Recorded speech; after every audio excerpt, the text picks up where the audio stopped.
Hello everyone, स्वागत है आप सभी लोगों का कल्याण इंस्टीट्यूट यूट्यूब चैनल पे। आज हम इस वीडियो के अंतर्गत व्यष्टि अर्थशास्त्र और समष्टि अर्थशास्त्र में अंतर को समझेंगे, यानी कि micro economics and macro economics में क्या डिफरेंस है। उन डिफरेंस को आज की इस वीडियो के अंतर्गत जानने और समझने का प्रयास करेंगे। तो आप इस वीडियो को अंत तक जरूर देखिएगा, और अगर चैनल को अभी तक सब्सक्राइब नहीं किया है तो चैनल को जरूर सब्सक्राइब कर दीजिएगा। तो चलिए समझते हैं कि माइक्रो एंड मैक्रो इकोनॉमिक्स में क्या डिफरेंस है। अगर ये डिफरेंस है तो किस तरह के ये डिफरेंस होते हैं, तो इसको एक एक करके बारी बारी से समझते हैं। यहाँ पे हम जो डिफरेंस समझेंगे वो कुछ महत्वपूर्ण आधारों के द्वारा इन दोनों में डिफरेंस समझेंगे। यहाँ पे हमने 8 आधार लिए हैं, इन्हीं के द्वारा हम व्यष्टि अर्थशास्त्र और समष्टि अर्थशास्त्र में डिफरेंस को समझेंगे। तो सबसे पहले क्षेत्र के आधार पर व्यष्टि अर्थशास्त्र और समष्टि अर्थशास्त्र में क्या डिफरेंस है। व्यष्टि अर्थशास्त्र व्यक्तिगत इकाइयों जैसे व्यक्ति, फर्म, परिवार आदि की समस्याओं का अध्ययन किया जाता है, यानी कि व्यक्तिगत इकाइयों का व्यष्टि अर्थशास्त्र के अंतर्गत अध्ययन किया जाता है, क्योंकि हम जानते हैं कि व्यष्टि अर्थशास्त्र में छोटी छोटी आर्थिक क्रियाओं का अध्ययन किया जाता है। वो छोटी छोटी आर्थिक क्रियाएं कौन कौन सी होती है? वो व्यक्ति हो गया, फर्म हो गया, परिवार हो गया, ये होती है छोटी छोटी आर्थिक क्रियाएं। इन छोटी छोटी आर्थिक क्रियाओं का जब अध्ययन होता है तो यहाँ पे व्यक्तिगत लेवल पर जो डिमांड की जाती है, उनकी जो इनकम है, उनकी जो जो भी समस्याएं हैं उनका समाधान हो, वो सब अध्ययन व्यष्टि अर्थशास्त्र के अंतर्गत किया जाता है। और समष्टि अर्थशास्त्र में संपूर्ण अर्थव्यवस्था के स्तर पर, वो चाहे कुल उपभोग हो, कुल विनिमय हो, कुल राष्ट्रीय आय हो, कुल उत्पादन हो आदि का अध्ययन यहाँ पे समष्टि अर्थशास्त्र के अंतर्गत किया जाता है। यानी कि समष्टि अर्थशास्त्र के अंतर्गत संपूर्ण अर्थव्यवस्था का एक बड़े स्तर पर अध्ययन किया जाता है। तो इसीलिए यहाँ पे कुल रोजगार, कुल उपभोग, कुल विनिमय, कुल उत्पादन, कुल राष्ट्रीय आय, इन सब का अध्ययन एक बड़े स्तर पर किया जाता है समष्टि अर्थशास्त्र में। और अगला है मान्यता के आधार पर कि क्या मान्यताएं हैं। व्यष्टि अर्थशास्त्र के अध्ययन में ये मान्यता है, ये माना जाता है कि यहाँ पे जो समष्टि जो चर होगी वो स्थिर होगी। जब हम व्यष्टि अर्थशास्त्र का अध्ययन करेंगे तो यहाँ पे यह माना जाएगा कि जो समष्टि चर होगी वो स्थिर होगी। और इसी तरह से समष्टि अर्थशास्त्र का जब हम अध्ययन करेंगे तो यहाँ पे ये मान्यता होगी कि यहाँ पे जो व्यष्टि चर है वो स्थिर रहेगी। तो इस तरह से एक दूसरे का जब हम अध्ययन करते हैं तो यहाँ पे एक दूसरे की चर स्थिर मानी जाती है, ये मान्यता होती है। अगला है उद्देश्य के आधार पर। उद्देश्य के आधार पर अगर हम देखते हैं कि किस तरह से व्यष्टि अर्थशास्त्र में इसका मुख्य उद्देश्य ये होता है कि संसाधनों का सर्वोच्चतम तरीके से आवंटन हो। यहाँ पे ये उद्देश्य होता है कि किस तरह से जो रिसोर्सेज है, जो साधन है, वो किस तरह से छोटी छोटी जो इकाइयां हैं, व्यक्ति, परिवार, उनके बीच किस तरह से सर्वोच्चतम तरीके से संसाधनों का ये आवंटन हो। और समष्टि अर्थशास्त्र में इसका उद्देश्य ये होता है कि संसाधनों का पूर्ण उपयोग और विकास करना होता है। कि किस तरह से जो रिसोर्सेज है उनका पूर्ण तरीके से उपयोग हो और अर्थव्यवस्था का विकास हो सके, डेवलपमेंट हो सके, तो यहाँ पे समष्टि अर्थशास्त्र में एक बड़े स्तर पर डेवलपमेंट पर फोकस किया जाता है कि किस तरह से डेवलपमेंट हो। डेवलपमेंट कब होगा? जब जो हमारे पास रिसोर्सेज होंगे उन रिसोर्सेज का पूर्ण तरीके से उपयोग हो सकेगा। तो इस तरह से यहाँ पे समष्टि अर्थशास्त्र में ये उद्देश्य होता है। अगला आधार है मुख्य समस्या के आधार पर।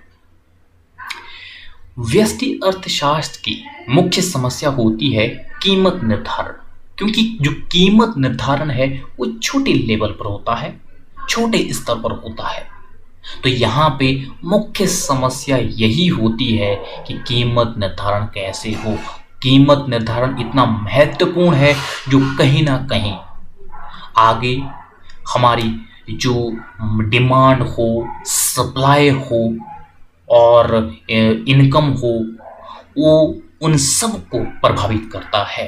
तो यहाँ पे कीमत निर्धारण एक महत्वपूर्ण समस्या होती है और समष्टि अर्थशास्त्र में इसकी मुख्य समस्या आय व रोजगार का निर्धारण होता है कि किस तरह से अर्थव्यवस्था में पूर्ण रोजगार की स्थिति हासिल की जाए, जिससे कि लोगों की आय बढ़ सके, लोगों को रोजगार मिल सके। तो यहाँ पे प्रमुख समस्या आय व रोजगार का निर्धारण करना होता है कि किस तरह से आय को निर्धारित की जाए और रोजगार, इन सब का निर्धारण प्रमुख समस्या मानी जाती है समष्टि अर्थशास्त्र की। और अगला है उपकरण के आधार पर। व्यष्टि अर्थशास्त्र का जो प्रमुख उपकरण है वो मांग और पूर्ति है, यानी कि डिमांड एंड सप्लाई है। क्योंकि डिमांड और सप्लाई के द्वारा किस तरह से हम इनकम को भी प्रभावित करते हैं, रोजगार को भी प्रभावित करते हैं। तो वो चाहे समाधान हो, वो चाहे समस्या हो, सबकी जड़ डिमांड एंड सप्लाई होती है। तो यहाँ पे व्यष्टि अर्थशास्त्र में जो प्रमुख उपकरण है वो डिमांड और सप्लाई है। इसी तरह से जो समष्टि अर्थशास्त्र है इसका प्रमुख उपकरण है कुल मांग और कुल पूर्ति। जब प्रमुख उपकरण डिमांड और सप्लाई है हर एक समस्या का, वो चाहे क्रिएशन के संदर्भ में हो, वो चाहे समाधान के संदर्भ में हो, तो समष्टि अर्थशास्त्र में भी डिमांड और सप्लाई ही है। लेकिन जब यहाँ पे बड़े स्तर पर अध्ययन किया जाता है तो यहाँ पे अर्थव्यवस्था की बात की जाती है। अर्थव्यवस्था की जो कुल मांग हो, कुल पूर्ति हो, वह एक तरह से वो अर्थव्यवस्था को समझने के लिए, अर्थव्यवस्था के समाधान के लिए वो प्रमुख उपकरण माने जाते हैं। क्योंकि अर्थव्यवस्था के स्तर पर वो चाहे समस्या का जन्म लेने के संदर्भ में हो, वो चाहे समस्या के समाधान के संदर्भ में हो, यहाँ पे कुल डिमांड और कुल सप्लाई वो महत्वपूर्ण उपकरण होते हैं। तो इस तरह से समष्टि अर्थशास्त्र के जो प्रमुख उपकरण है वो अर्थव्यवस्था की कुल मांग और कुल पूर्ति है।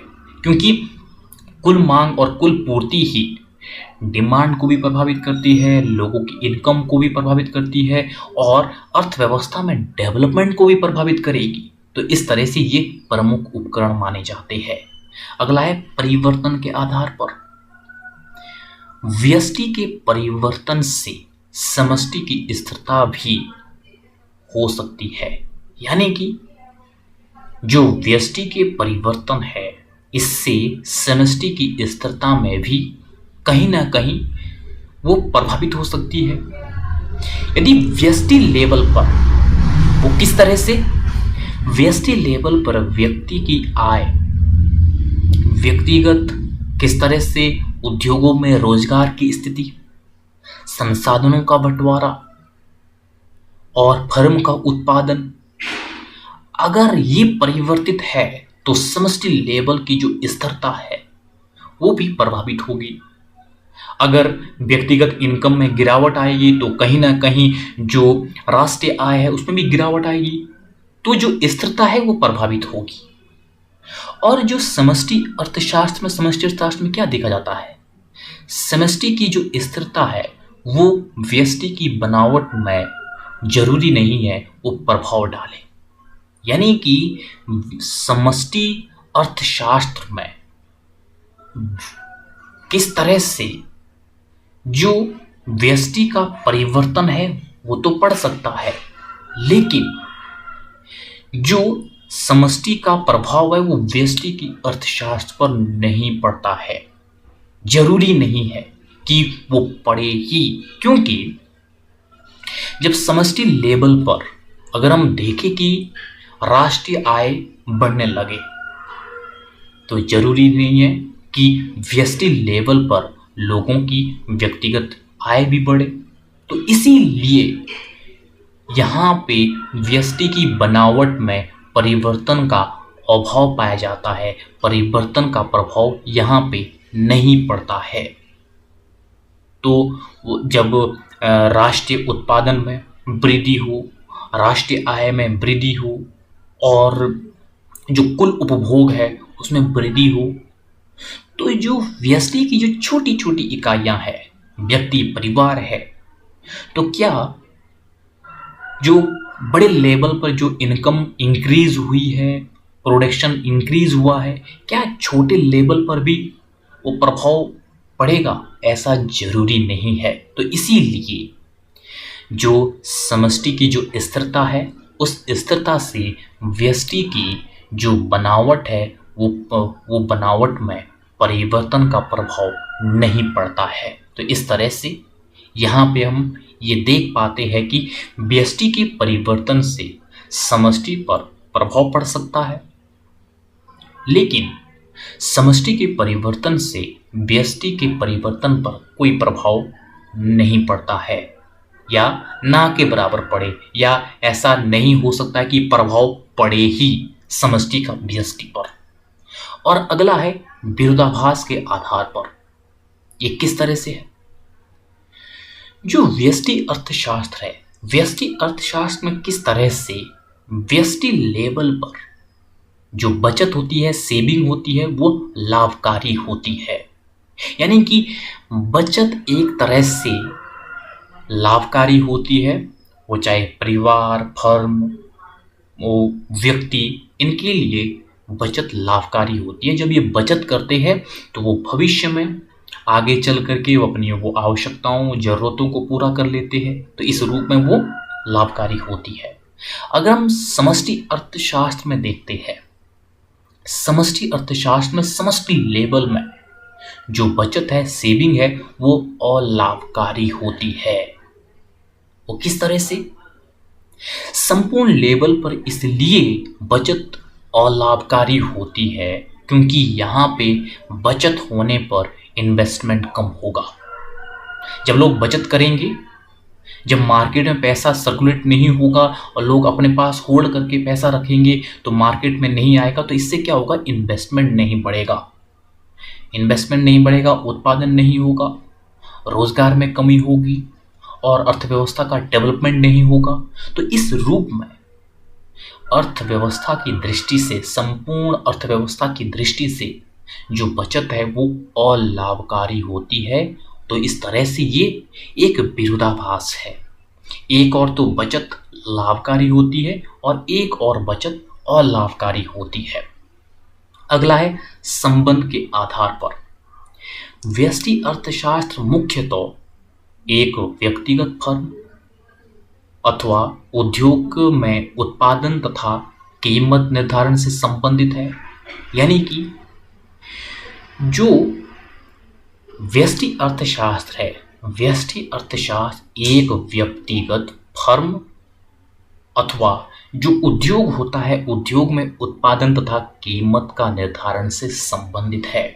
कि किस तरह से जो उद्योगों में उत्पादन हो और कीमत निर्धारण हो, किस तरह से छोटे लेवल पर कीमत का निर्धारण होता है। तो इस तरह से इससे संबंधित है व्यष्टि अर्थशास्त्र। और समष्टि अर्थशास्त्र का संबंध मुख्यतः संपूर्ण अर्थव्यवस्था में कुल उत्पादन तथा सामान्य कीमत स्तर पर निर्धारण करना होता है। तो इस तरह से इससे संबंधित है कि सामान्य कीमत स्तर का निर्धारण जो किया जाता है वो भी एक बड़े लेवल पर किया जाता है, यानी कि संपूर्ण अर्थव्यवस्था के स्तर पर किया जाता है। तो उसका अध्ययन हम समष्टि अर्थशास्त्र के अंतर्गत करते हैं, यानी कि बड़े स्तर पर जो भी प्रॉब्लम्स हो, सॉल्यूशंस हो, उन सब का अध्ययन हम समष्टि अर्थशास्त्र के अंतर्गत करते हैं। और जो छोटे लेवल पर हो, छोटी इकाइयों के स्तर पर हो, वो सब हम व्यष्टि अर्थशास्त्र के अंतर्गत अध्ययन करते हैं। तो इस तरह से ये माइक्रो एंड मैक्रो इकोनॉमिक्स में 8 पैरामीटर्स के आधार पर ये डिफरेंस को देखा हमने, जिसको हमने बड़ी ही बारीकी से आसान शब्दों में जानने और समझने का प्रयास किया है। तो मुझे उम्मीद है कि आपके लिए जो ये आज की वीडियो है, ये वीडियो काफ़ी उपयोगी रही होगी। और अगर चैनल को अभी तक सब्सक्राइब नहीं किया है तो चैनल को ज़रूर सब्सक्राइब कर दीजिएगा और मुझे दीजिएगा इजाज़त। और आप सभी लोगों का बहुत बहुत शुक्रिया।